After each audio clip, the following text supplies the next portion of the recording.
Bayangkan seorang mantan guru biasa berubah menjadi jawara kaya raya. Budi, mantan seorang guru dari Bogor, dihancurkan oleh tekanan ormas hingga usahanya bangkrut. Saat dirinya nyaris menyerah, ia diajak teman lamanya ke pesisir pantai dan melakukan pesugihan kawin dengan Dewi Lanjar. Sejak itu hidupnya berubah drastis. Kedai baksonya laris manis, tubuhnya menjadi kebal dan ia disegani semua orang. Tapi di balik kekayaan itu, Budi harus terus menumbalkan wanita dan melayani Dewi Lanjar. Apakah Budi bisa lepas dari ikatan pesugihan ini?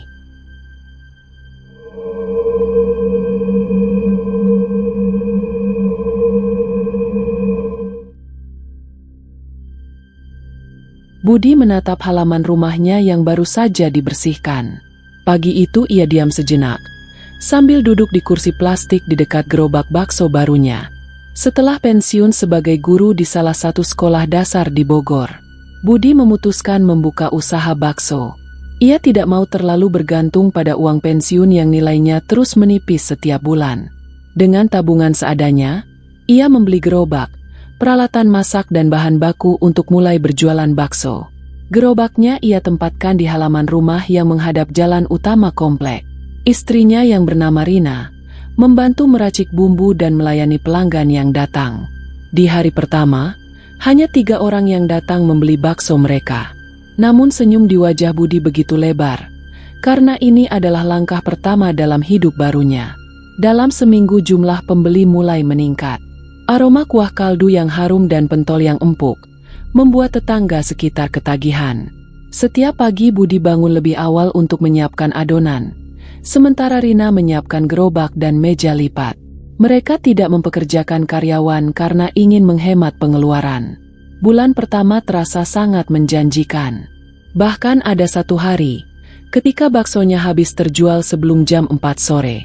Banyak murid sekolah mulai sering mampir ketika mereka pulang, dan para pekerja kantoran kadang memesan untuk makan siang. Usaha kecil itu seolah membawa semangat baru dalam rumah tangga mereka.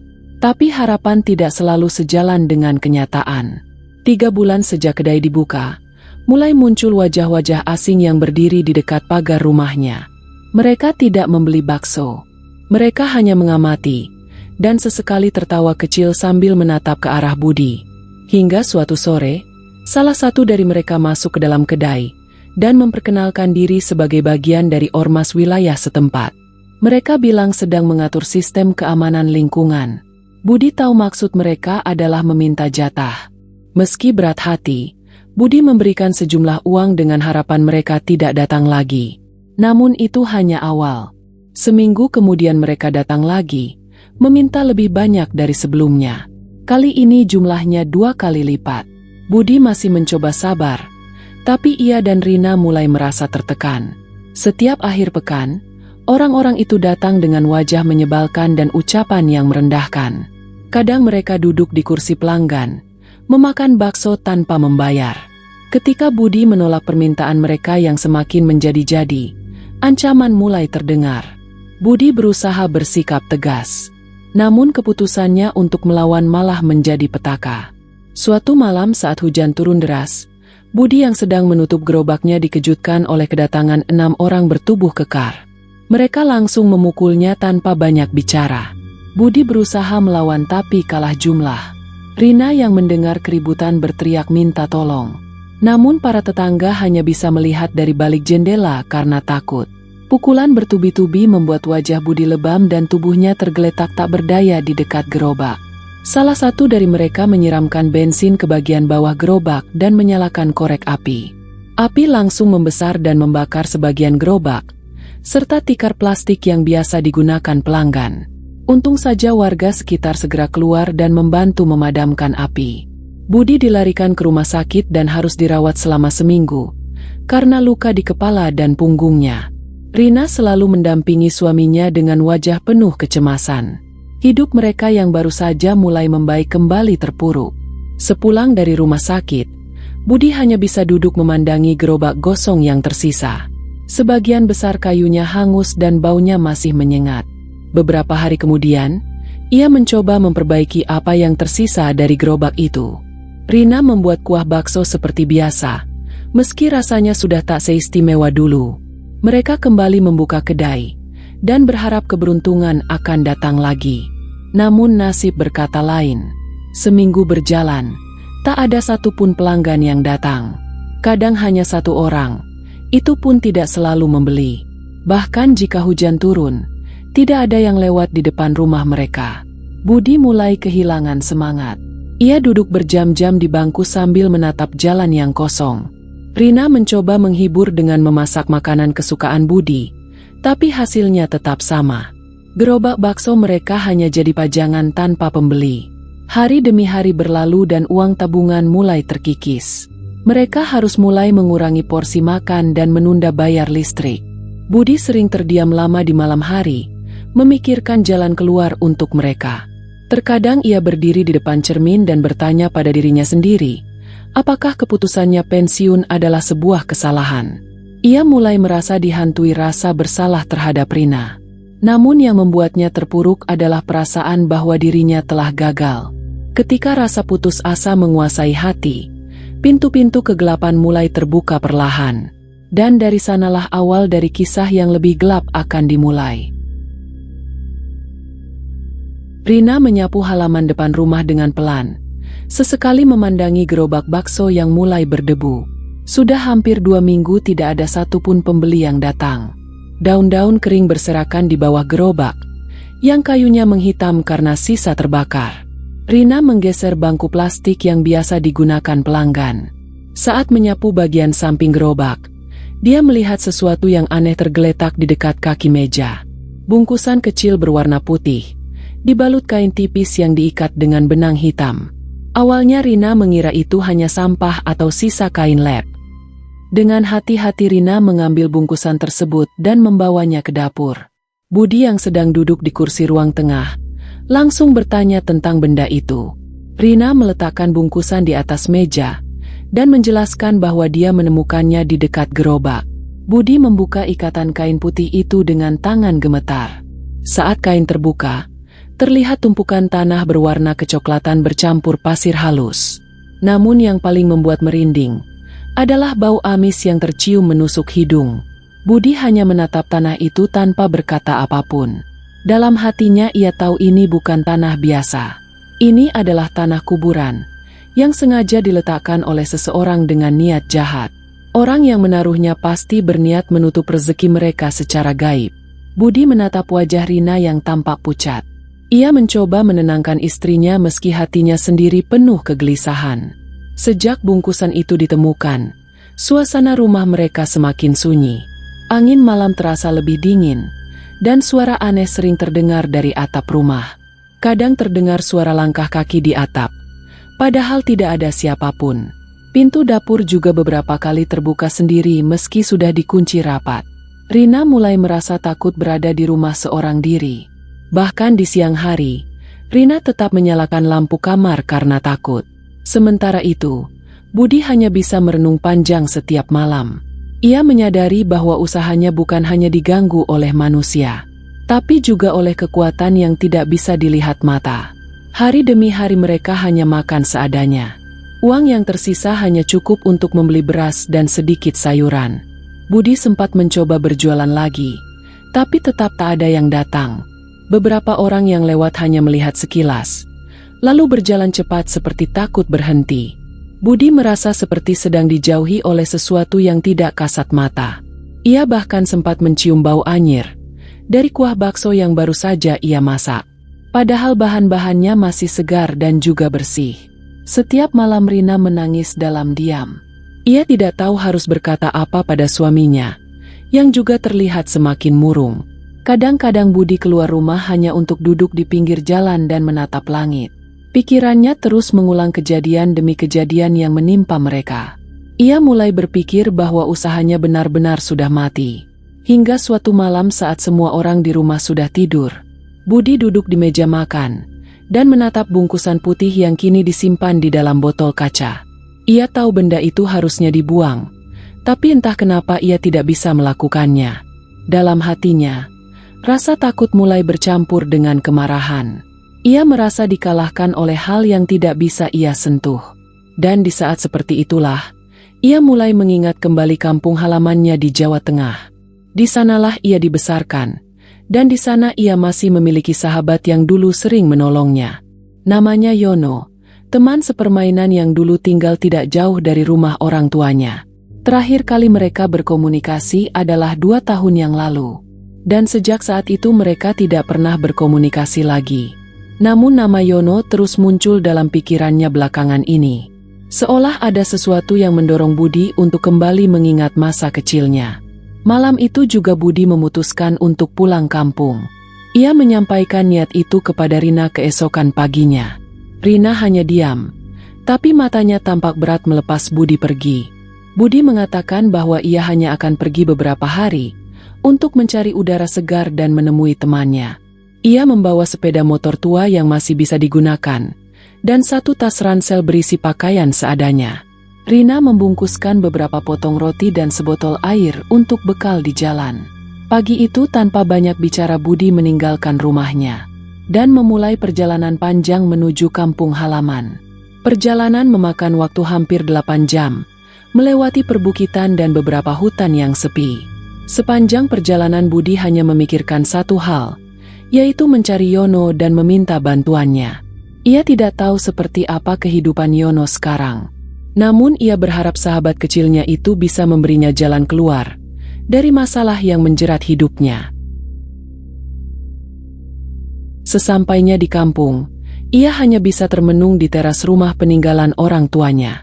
Rumah tua itu sudah lama tak dihuni, dipenuhi debu, sarang laba-laba dan bau lembab yang menyengat.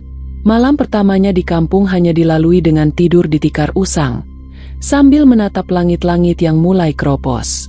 Namun pagi itu, ketika ia berjalan ke warung kecil di ujung gang, ia bertemu dengan seseorang yang tak pernah ia bayangkan akan ditemuinya lagi. Laki-laki berperawakan besar dengan rambut disisir rapi menyapanya sambil tertawa lebar. Orang itu adalah Yono, teman kecilnya yang dulu sering bermain layangan dan mandi di sungai bersamanya. Yono terlihat jauh berbeda dari terakhir kali Budi mengingatnya. Pakaiannya rapi, wajahnya bersih dan di lehernya tergantung kalung emas. Yono langsung mengenali Budi, dan keduanya pun duduk bersama di warung kopi. Budi awalnya malu untuk bercerita, tapi wajah bersahabat Yono membuatnya luluh. Ia pun mulai menceritakan apa yang menimpanya di Bogor, dari awal usaha bakso hingga kehancuran karena gangguan makhluk halus. Yono mendengarkan tanpa menyela. Dia hanya mengangguk dan sesekali menepuk bahu Budi. Setelah mendengar semuanya, Yono berkata bahwa usaha Budi memang sedang diganggu makhluk gaib. Ia menyebutkan bahwa tanah kuburan yang ditemukan Rina bukanlah pertanda biasa. Menurutnya, itu adalah bagian dari ritual pengusiran rezeki oleh makhluk halus yang dikirim seseorang. Budi tak bertanya siapa yang mengirim, karena dalam dunia gaib, itu bisa saja berasal dari orang yang tak pernah disangka. Yono kemudian mengajak Budi untuk tidak terlalu lama larut dalam kesedihan. Ia menawarkan satu jalan yang menurutnya bisa mengembalikan hidup Budi, bahkan lebih dari sebelumnya. Yono bercerita bahwa dirinya dulu juga sempat jatuh bangkrut setelah ditipu teman bisnis. Namun sekarang ia bisa sukses, memiliki 5 cabang usaha bakso di berbagai kota dan hidup dalam kemewahan. Budi menatap wajah Yono dengan tatapan ragu. Namun ketika Yono menyebut bahwa semua keberhasilan itu tak lepas dari bantuan penguasa pantai utara, Budi mulai penasaran dan serius mendengarkan. Yono mengajak Budi untuk ikut bersamanya ke sebuah daerah pesisir, tempat ia dulu memulai semuanya. Perjalanan itu membutuhkan waktu setengah hari, melewati perbukitan, ladang garam hingga akhirnya mencapai daerah pantai yang sepi dan jauh dari pemukiman. Di sana, Yono membawa Budi ke sebuah rumah kayu tua yang berdiri menghadap laut. Rumah itu terlihat tak terurus, dikelilingi pohon pandan berduri dan bau asin yang menyengat. Di dalam rumah itu tinggal seorang kuncen bernama Abah Darmo, pria tua yang dianggap sesepuh kampung. Abah langsung tahu nama Budi meski belum pernah bertemu sebelumnya. Ia berkata bahwa Budi memang sudah ditunggu sejak lama. Abah menyuruh Budi duduk bersila di atas tikar pandan, lalu membakar kemenyan dari mangkuk tanah liat. Asapnya naik perlahan, memenuhi ruangan dengan aroma yang membuat Budi mual dan pusing. Dalam keadaan setengah sadar, Budi mendengar suara Abah melantunkan doa. Kemudian Abah berkata bahwa semua penderitaan Budi selama ini adalah jalan pembuka untuk menuju kekuatan yang lebih besar. Ia menawarkan satu bentuk pesugihan, bukan sekedar menumbalkan ayam atau kambing, tapi menyatukan jiwa dan raga dengan penguasa pantai utara.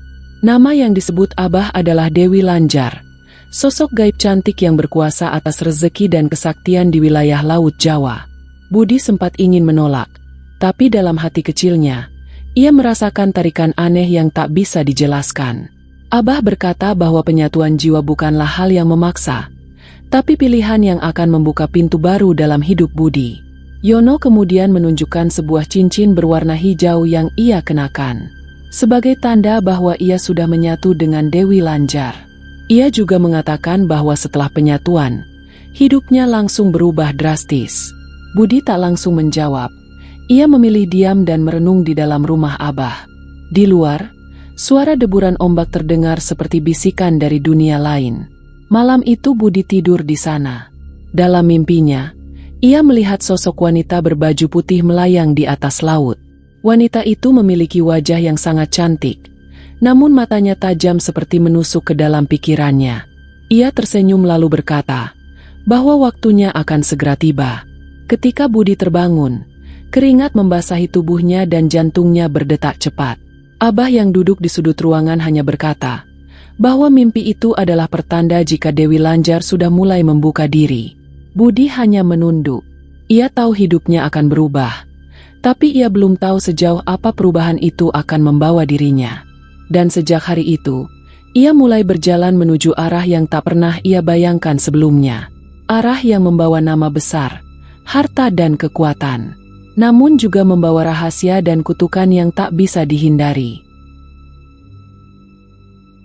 Malam itu, udara di pesisir terasa lebih dingin dari biasanya. Angin laut berhembus pelan, namun menyimpan hawa yang tidak biasa. Budi berdiri di depan sebuah pondok tua di pinggir pantai, bersama Yono dan Abah Darmo. Di dalam pondok itu, bau kemenyan begitu menyengat, menciptakan suasana mencekam namun sakral. Abah meminta Budi melepas seluruh pakaiannya, lalu berbaring di sebelahnya. Yono berdiri tak jauh, mengamati dengan wajah serius dan mata yang terlihat berbeda. Malam pertama penyatuan pun dimulai. Abah Darmo membacakan Kidung Jawa. Tubuh Budi bergetar. Dadanya terasa sesak seperti ditekan oleh beban yang tak terlihat. Tiba-tiba dari arah laut, kabut tipis menyelimuti pantai dan masuk ke dalam pondok. Di tengah kabut muncul sosok perempuan berambut panjang, mengenakan kebaya hijau dan wajahnya tertutup bayangan. Budi merasa tubuhnya tak bisa digerakkan. Sosok itu mendekat perlahan dan saat menyentuh dahi Budi, tubuhnya langsung terasa ringan. Budi seolah melayang dan masuk ke dalam alam lain. Dia melihat dirinya berada di dasar laut, dikelilingi istana megah dari batu karang dan cahaya kebiruan. Sosok perempuan tadi berdiri di atas singgasana, kini terlihat jelas sebagai Dewi Lanjar. Wajahnya cantik namun mengerikan, matanya bening seperti menyimpan ancaman. Tanpa berbicara Dewi Lanjar mengulurkan tangan dan menyentuh dada Budi. Dalam sekejap, Budi merasa ada aliran energi masuk ke dalam dirinya. Tubuhnya mendadak panas, namun ia tidak merasa kesakitan. Setelah itu, semua berubah gelap. Ia terbangun keesokan paginya di dalam pondok. Tubuhnya masih terbaring lemas. Yono memberitahu bahwa itu baru malam pertama. Malam kedua akan lebih berat. Budi harus masuk ke laut hingga sebatas leher di tengah malam. Arus laut terasa seperti menariknya ke dalam, namun ia tidak melawan. Dari kejauhan, suara gamelan terdengar samar, diiringi bau melati yang mendadak memenuhi udara. Tiba-tiba air laut di depannya membentuk pusaran, dan dari dalamnya muncul Dewi Lanjar. Ia tidak berbicara, hanya mendekap Budi dengan erat. Dalam pelukan itu, Budi merasa tubuhnya kembali melayang. Kali ini, ia dibawa ke sebuah taman bawah laut yang penuh bunga-bunga putih. Ada suara-suara lembut memanggil namanya, namun tidak berasal dari satu arah. Budi merasa tenang tapi juga takut. Dalam taman itu, Dewi Lanjar menyentuhkan telapak tangannya ke dahi Budi. Sekilas Budi melihat potongan-potongan masa lalunya, saat dirinya masih menjadi guru, saat bersama dengan Rina hingga saat dianiaya oleh ormas. Semuanya berputar cepat lalu hilang.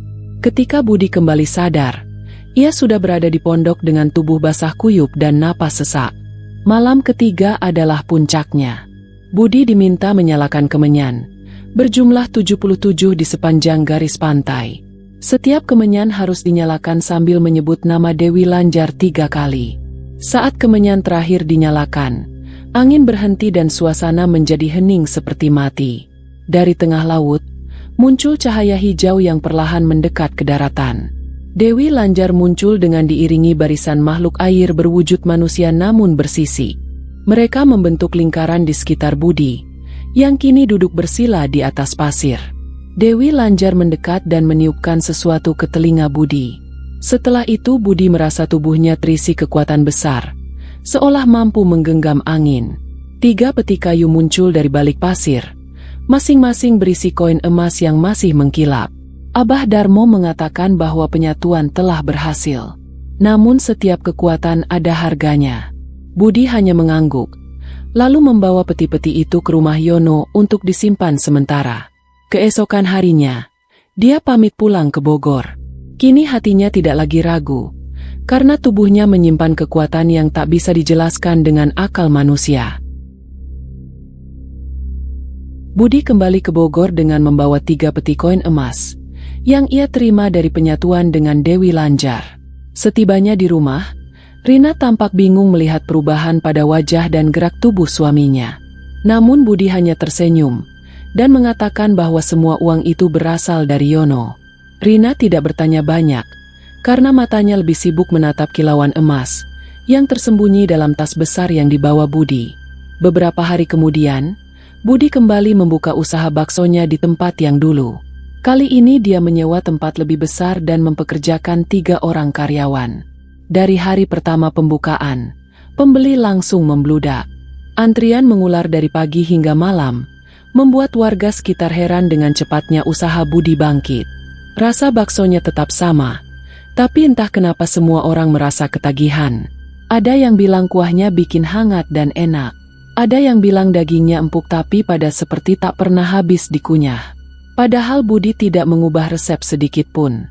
Suasana kedai selalu ramai. Orang-orang dari luar kota pun berdatangan. Ada yang datang naik mobil mewah hanya untuk mencicipi semangkuk bakso. Setiap malam, suara tawa dan sendok bertemu mangkuk menjadi irama yang menenangkan telinga Budi.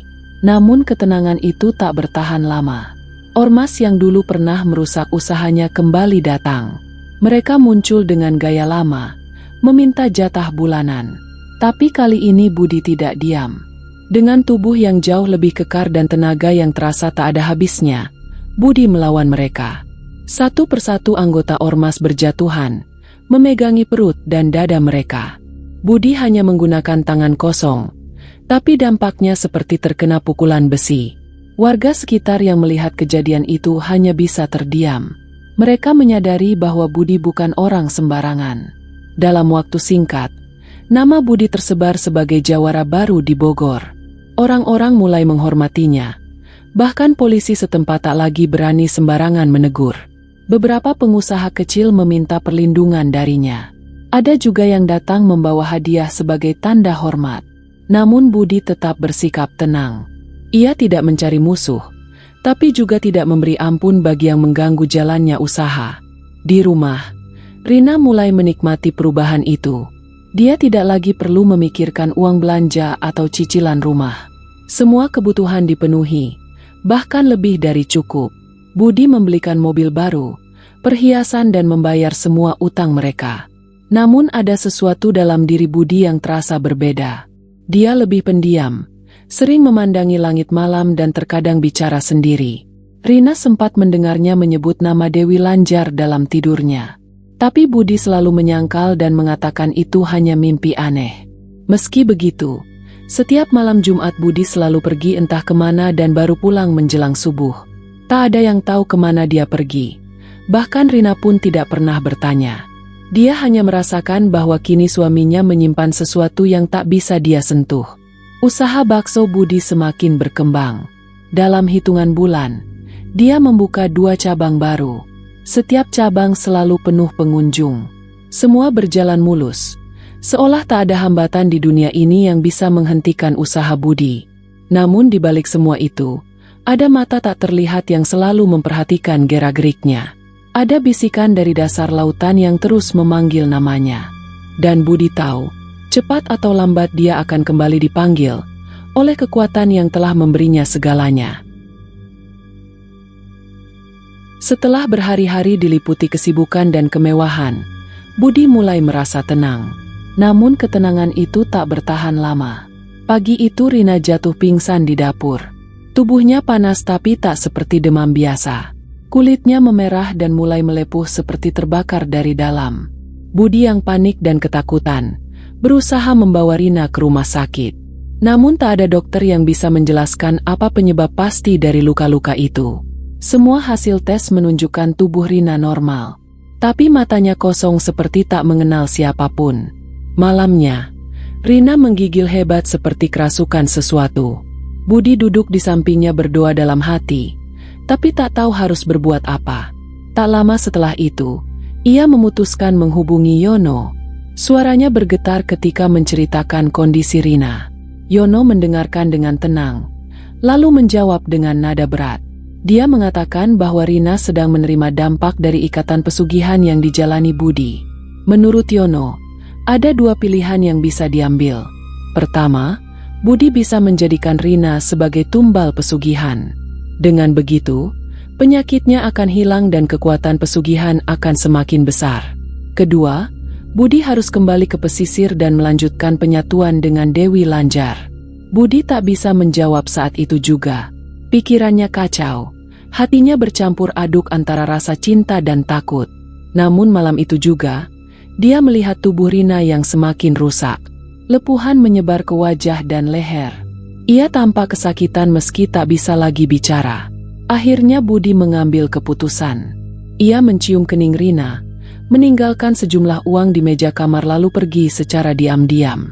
Ia kembali ke kampung di Jawa Tengah. Langkahnya berat tapi pikirannya sudah mantap. Sesampainya di pesisir, ia disambut Abah yang seakan sudah menunggunya. Tanpa banyak bicara, mereka langsung menuju tempat penyatuan di malam berikutnya. Malam itu, deburan ombak terdengar seperti rayuan makhluk tak kasat mata. Budi kembali menjalani penyatuan dengan Dewi Lanjar. Tubuhnya gemetar, tapi rasa takut berubah jadi budak bagi sang Dewi. Ia tahu bahwa ini satu-satunya jalan agar Rina tetap hidup. Setiap detik dalam penyatuan itu terasa seperti berjam-jam. Bayangan sosok wanita yang sama muncul dan menelannya dalam pelukan mengerikan. Setelah semuanya selesai, Budi terbaring lemah di atas pasir. Tubuhnya masih utuh tapi jiwanya terasa berbeda. Ia merasa seperti telah menyerahkan seluruh hidupnya. Namun yang membuatnya heran, malam itu ia tak menerima apa-apa. Tak ada peti berisi koin emas dan juga mimpi. Hanya suara samar di ujung telinganya yang berkata bahwa ia akan mendapatkan sesuatu yang lebih kuat dalam waktu dekat. Budi hanya bisa diam menatap langit malam, sambil menanti apa yang akan datang selanjutnya. Setelah penyatuan keempat usai, Budi terbangun dengan tubuh gemetar namun penuh tenaga. Ia merasakan aliran hangat dari dalam dadanya menuju ujung-ujung jari. Seolah ada sesuatu yang mengalir dalam darahnya. Abah menghampiri dengan membawa sesuatu yang dibungkus kain hitam pekat.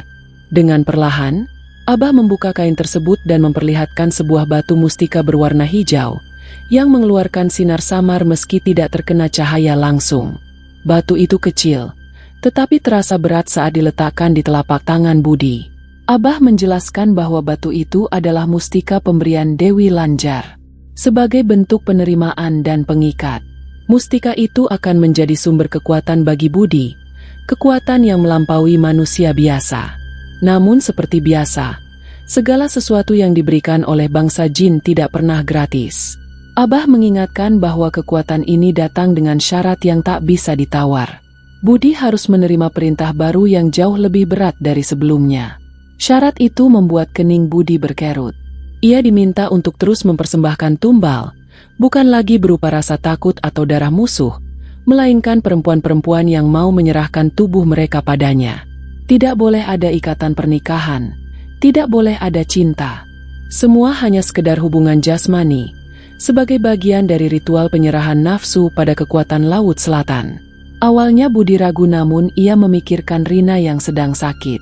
Di sini Abah menegaskan, jika Budi melanggar atau menolak, kekuatan mustika akan berbalik menjadi petaka. Budi kembali termenung di bibir pantai, memandangi ombak yang terus datang dan pergi.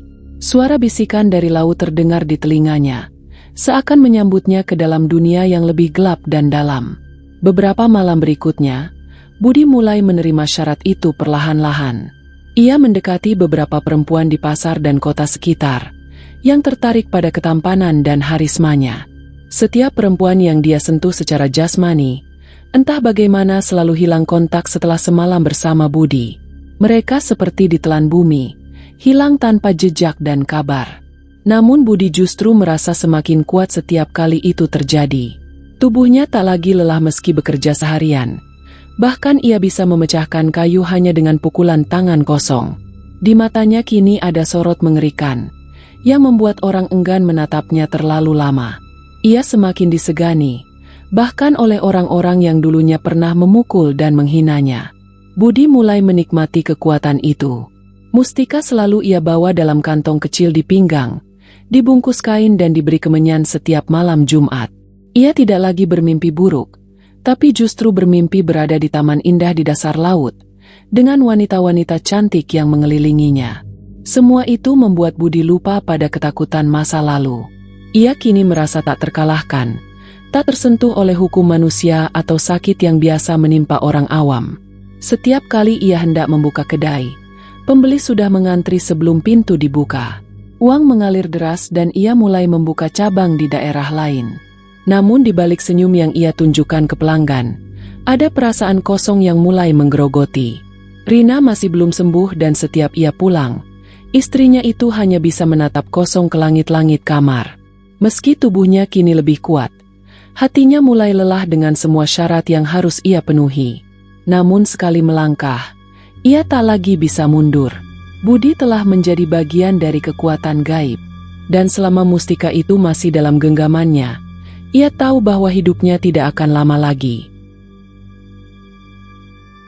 Usaha bakso yang dulu hanya seukuran lapak kecil di depan rumah, kini telah menjelma menjadi kerajaan kuliner yang tersebar di berbagai kota.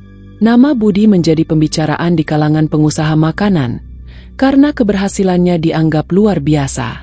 Di setiap sudut kota, cabang kedai bakso milik Budi berdiri megah dengan antrian panjang pembeli yang tak pernah surut. Orang-orang bertanya-tanya, bagaimana bisa seorang mantan guru biasa membangun usaha sebesar itu dalam waktu singkat. Namun tak ada yang benar-benar tahu apa yang terjadi di balik kesuksesan tersebut. Budi hidup dalam kemewahan. Rumahnya megah dengan taman yang luas dan kolam ikan di tengahnya. Mobil-mobil mewah terparkir rapi di garasi. Setiap hari, dia mengenakan pakaian mahal dan jam tangan berlapis emas. Orang-orang menyebutnya jawara karena keberaniannya melawan ormas dan membela dirinya tanpa rasa takut. Dia dikenal tegas, tak banyak bicara, namun sekali bertindak tak ada yang berani melawan.